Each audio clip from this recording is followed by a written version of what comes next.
If you're looking to buy a non-Chinese 5G mid-range smartphone, then one of the options that you can consider is the Samsung Galaxy M42 5G, which is also the company's most affordable 5G smartphone that you can buy right now. But what are its pros and cons?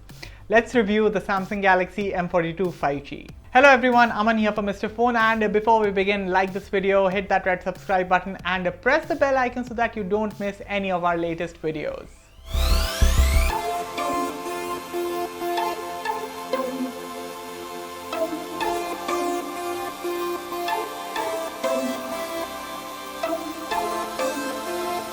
Starting off with the display on this smartphone, well, this is a 60Hz 6.6-inch HD Plus panel on a sub 25,000 rupees phone, and Samsung should have considered putting in a full HD panel at least, which is standard in this price category. So of course, this is not the sharpest display around, but hey, this is a Super AMOLED panel. And so colors pop, contrast levels are good, you get wide viewing angles, and brightness levels are adequate as well. In general day-to-day usage, I actually gave this phone to my family members, that is my aunts, my uncles, my friends, and asked those guys about the display.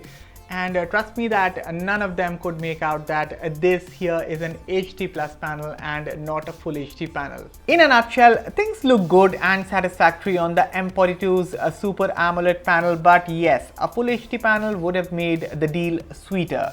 Also, it is clear that going with an HD Plus screen could be a measure to keep the device cost in check. So for what it's worth, what are you getting with this phone?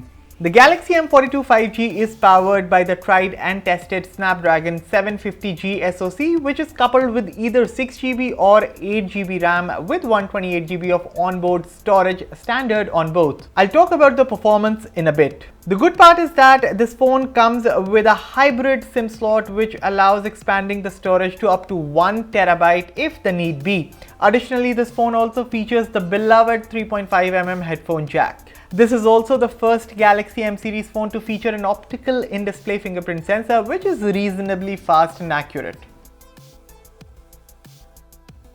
In terms of software, there's One UI 3.1 atop Android 11, the latest on offer from Samsung at the moment. And this means you're also getting features such as Samsung Knox device protection and Samsung Pay on this mid-range smartphone.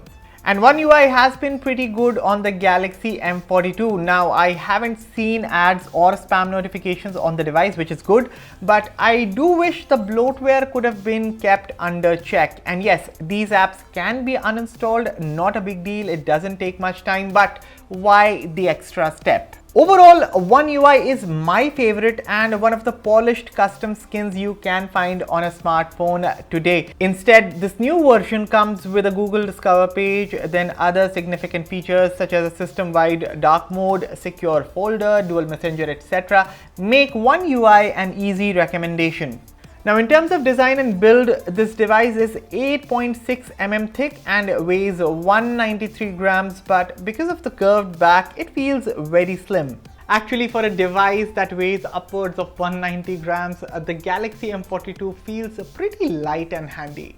And this two-tone finish at the back, well, I think a matte finish would have been better, cause this one, while it looks good, is a fingerprint magnet. Now, performance-wise, the Snapdragon 750G chipset inside the Galaxy M42 is able to handle anything that you throw at it.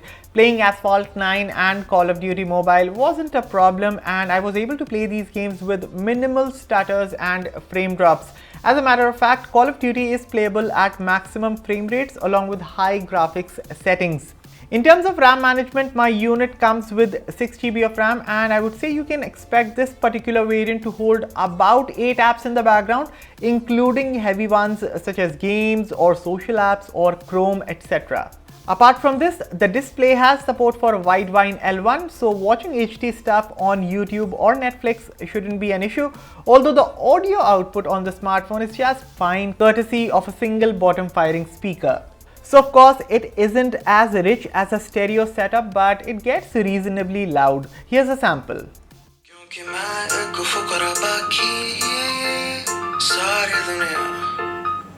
Genius.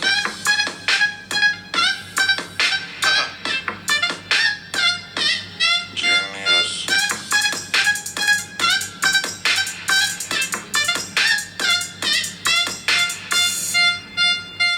In terms of connectivity, the Galaxy M42 comes with 4 5G bands, but for the present case scenario, the phone does support 4G carrier aggregation.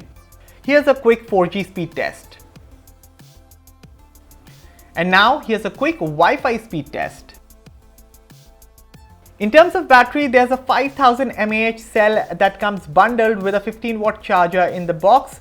Battery life has been solid for me. In terms of medium to heavy usage, I was easily getting a battery life of 1.5 days with about 7 hours of screen on time. And on lighter days, I could even hit 2.5 days of endurance with about 8 hours of screen on time. So the battery is the real star of the show here.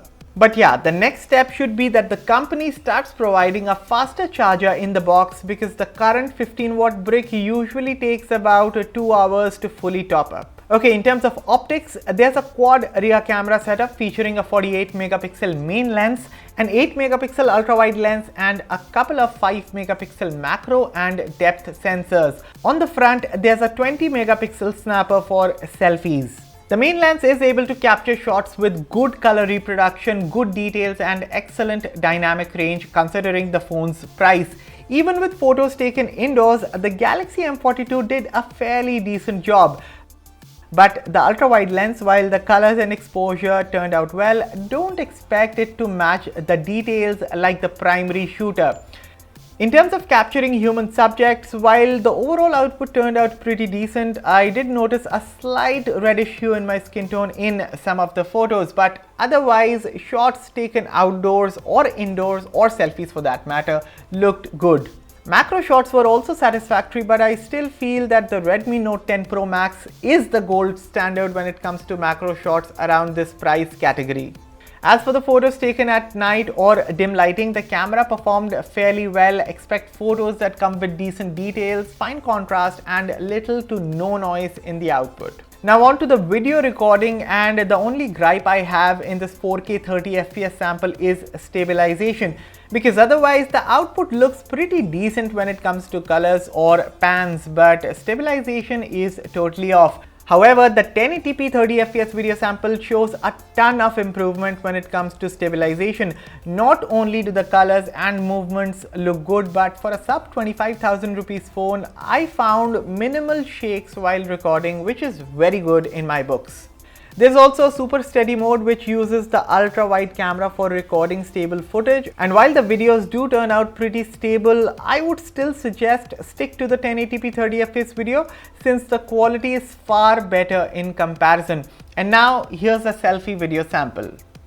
Right now I'm shooting the front facing video sample on the Samsung Galaxy M42 5G. So this phone can shoot up to 1080p 30fps videos from the front camera. This is the 1080p 30fps sample that I'm shooting right now. So as you can see, the dynamic range in the output is looking good. This is what you can expect if you shoot against the light. Right now I'm shooting against the sun, so this is what you can expect. And now I've started walking, so this is what you can expect when it comes to stabilization. And if you ask me overall, I think so the colors look decent. The field of view could have been a little wider, but then again, for a phone that comes in the sub 25,000 price segment, I think so the Galaxy M42 does a decent job. But most importantly, what do you guys think? Let me know in the comments. So what's the final verdict? Well, honestly, apart from the HD screen, there's a lot going for the Samsung Galaxy M42 5G. The phone's performance is solid thanks to the Snapdragon 750G chipset. You're getting the latest version of One UI, and not to forget the 3 years of promised Android updates. The battery life is killer on the smartphone, and for the price, the camera performance is decent. If you're looking to buy a reliable non-Chinese 5G smartphone in the sub 25,000 rupees price category, I can safely recommend buying the Galaxy M42. Otherwise, if you don't mind exploring other options, in that case, the iQOO Z3 is also an excellent choice in this price range, or for that matter, even the Realme X7 5G.